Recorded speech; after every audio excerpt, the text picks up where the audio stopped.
Welcome back to Inside the Ring, and guys, we are joined now by, it's like everyone in boxing loves this dude. Like, fans love this dude, and he's proven his worth, not just an exciting fighter, but the class at this moment of the 154-pound division, the number one ranked junior middleweight in the world by Ring Magazine, Vergil Ortiz. Ladies and gentlemen, Vergil, welcome to the show. Thanks for having me.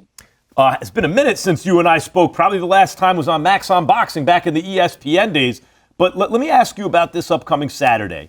Because when I spoke to you last, this is before some of your signature wins. You were kind of a hot prospect on the rise, knocking everyone out. But you're going to face Erickson Lubin live on DAZN. And you're now seen by most as the man at 154 pounds. But as we all know, at this level, you might beat a guy easily, like Mean Machine or a Madrimov, like these really good fighters, but you might also have life and death with a guy like Baranchik, right? When you look at Lubin, is there pressure to dominate? Is there pressure? I don't know if there's pressure, but I know that a lot of people are... I think there's a lot of pressure on him, actually, and I think that that's going to make the fight interesting because a lot of people are counting him out, and that's going to bring the fire out of him. So in turn, me thinking that, well, now it's going to bring the fire out of me because I know he's going to have some kind of urgency in the ring. So now I have urgency. Yeah, I said Baranchik. I meant Boachuk, of course. Thanks for that, Cop. Of course. But do you look back at the Boachuk fight like, man, I have, like, you know, did you take something from that fight? Was that just where you were at that point in your career? Or did you have to prepare for him differently? Did you learn some lesson from that you can now take into this fight? Well, you see, here's the thing. I've used him as sparring before. I knew exactly what kind of fight it was going to be. It's an ugly fight. I went in thinking that, man, he's going to be a tough fight. It's going to be an ugly fight from round 1 to round 12. I mean, as much as I don't like the guy, he's a tough fighter, and he gives anyone problems, and I mean that's just the bottom line. So styles do make fights, and yeah, that's it. Vergil, we know that Eddie Hearn and Jaron Boots Ennis are going to be ringside at your fight on Saturday, and as you know, you've been in talks with these guys for a while now, pretty much all this year, some of last year, and the fight still hasn't been made. Do you think it's finally going to happen next? And what are you going to show them at ringside? We'll see. I've already said yes. I mean, that's all I can do, right? So we'll see. We'll see. It's really not up to me, I guess. And from your standpoint, then, what is the biggest barrier to this fight happening? Why hasn't it happened yet? Because, like you said, you've said yes. So,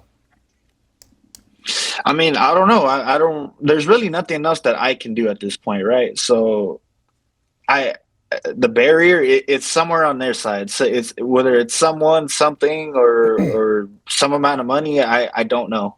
That's completely on them. Vergil, since Mike brought it up, I just gotta get the full story though, right? And let's put this thing to bed because all this who's ducking. What happened though, right? Because I know you're fighting Erickson Lubin now, but what happened? Like, I thought you was fighting Boots. Can you talk about that negotiation? Like, what happened? I would love to. So, as far as the negotiation, I'm not a manager, right? So I don't take part of any of that. All I know is that we can start from the beginning. 147. We're both upcoming prospects or whatever. Fight doesn't happen. I always felt like it was gonna happen at 154, anyways. All right, I move up to 154. Past rhabdomyolysis. I had to get in a couple of tune-up fights because I just came back from a life-threatening illness, and we really wanted to make sure that I was even still okay to fight because that's how bad it was. So I got those fights out of the way. Then we fight Boachuk, then we fight Madrimov. Jaron Ennis got a world title at 147 or a couple of them, I think. Good for him. He has a lot of momentum going his way. If I had that much momentum, I would have went straight to the big fight at 154, if I'm being honest. I'm just that kind of guy, I guess. But when it was time to say yes to fight, I was the only one that said yes. So now you have a lot a lot of people that were saying that I was ducking at 147 when there was no fight to be offered or anything like that. The only times that the fight has ever been offered to either of us, I have said yes. So when people are saying ducking, when they align that word with me, I don't like. I'm not talking about if they want to align it with him, they should. I don't care about that. But they want to align it with me, then they can't say that because I said yes. So if there's any other questions, bro, I'll happily answer them. Yeah, and Vergil, you just mentioned that Jaron Ennis, right? You said, well, he has a couple of titles, whatever. And I like hearing that. I know Max does. We don't care about the titles on this show. And I give you a lot of credit. We've heard people try to discredit you by saying that you've never been a champion. But to me, it's a lot more important to have real names on your resume. Yeah. Guys like Madrimov, you're fighting Lubin. Tell me why it's more important to you to fight quality opposition than to grab these paper titles. Look, at the end of the day, people are going to watch the fights, right? People are watching the fights. You can put a title on. They could have put a title on that last fight that Jaron had against I'm not sure. I don't want to disrespect him. I don't know his name, but they could have did that and said he was a champion. You know, They also did that with Zayas. Lima, yeah. So it's just like there's no credibility behind those fights. I would rather have. You know what? I'll give you an example.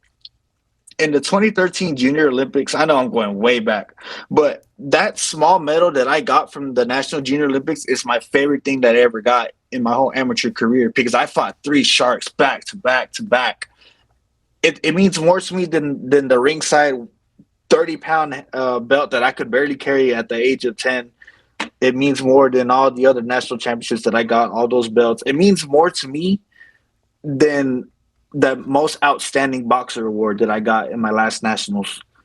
That small medal because I knew what I had to deal with before the camp, during the camp, and actually in the fight. Because that was a hard tournament for me, and I got it done. And Chris, this is why real fighters like the Ring Magazine Championship. This is not because we're on the Ring Show. I've been saying this for 25 years or something like that now. Because in order to get that belt, you have to prove that you're the man. Mm-hmm. You take away all the politics and everything. You just have to beat everybody, and then you get that belt. Exactly. No, for sure. So knowing that you're a fun fighter, man, and everyone loves watching you fight, what are you doing to prepare different for this fight? Are you still going to be the same, bring the fight to the fighter, or what are you going to do different in this fight? I'm more of a, as bad as it sounds, I'm more of a play it by, just play by the motions, go with the motions. But in terms of still trying to dominate, I'm going to respond. I'm also going to dictate, but I also like to respond. I'm kind of an improviser in a way when I fight. That's just how I like to do it. I think Chris and Vergil, when I see a guy like Lubin, a guy who's a top amateur and maybe got rushed into his first, or maybe he rushed into his first shot at the big time, and that set back his career a little bit. Those guys can be really dangerous, because their ceiling is higher than most people realize, and maybe a guy like you, the thinking is, can't get quite as up, can't get the adrenaline quite as up for that kind of fight as you might for, say, a Boots Ennis. How do you guard against that? Guard against what? Not like just the idea that naturally the adrenaline and the preparation and everything for a guy who is seen as the top threat in the division or the biggest money fight or the fight that garners the most attention, that you would think would bring out the best in any fighter, right? But a fight against a guy who maybe is better than he is perceived, how do you get up for that kind of fight? That is an interesting question that I have never thought about before. I'll tell you my motivation behind every fight. I don't like to lose. I hate losing more than I like winning.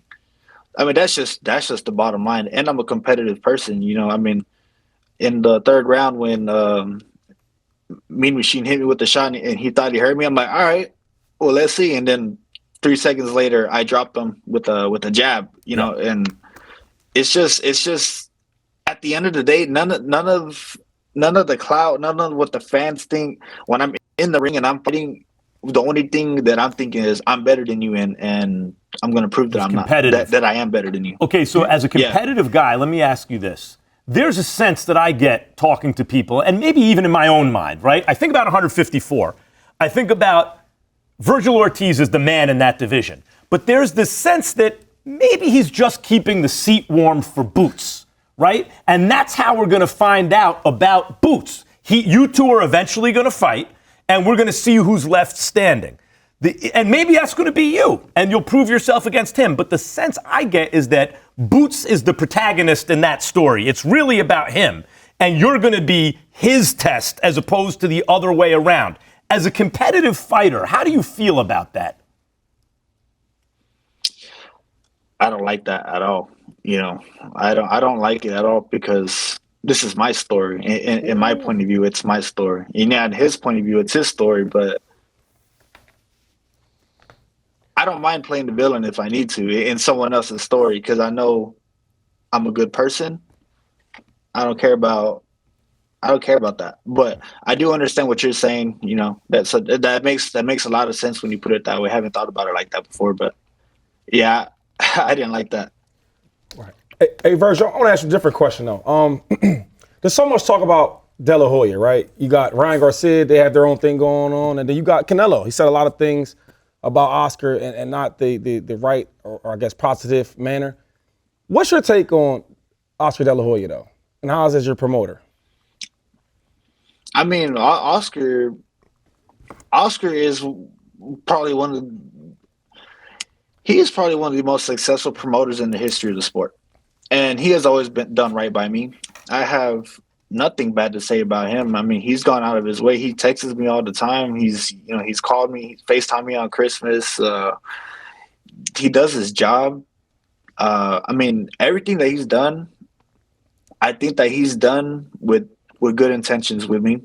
And I can't say anything bad about the guy. But does it ever? He's a really good guy.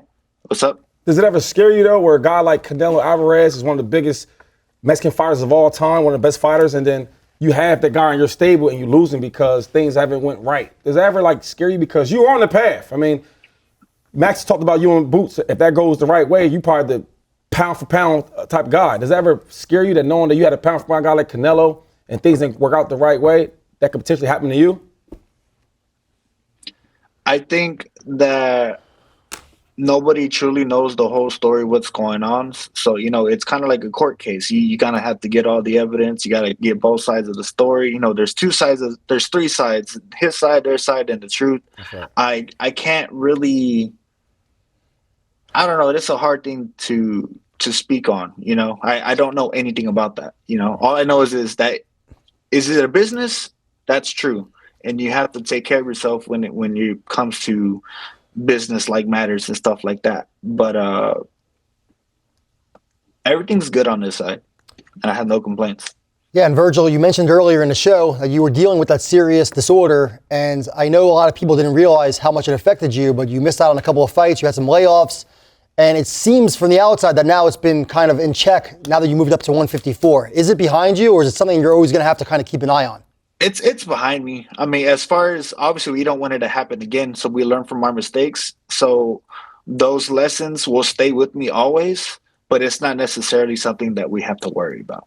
All right, Vergil, thank you for your time, man. You are, as always, as I've seen in every interview, and when I've interviewed, when I've seen you, you come across as very honest, and I think that's one of the reasons you have an honest fighting style, too, that you're among everyone's favorite fighters. Thanks for joining us today. Best of luck against Erickson Lubin in what I anticipate is a tough fight. Thanks for having me.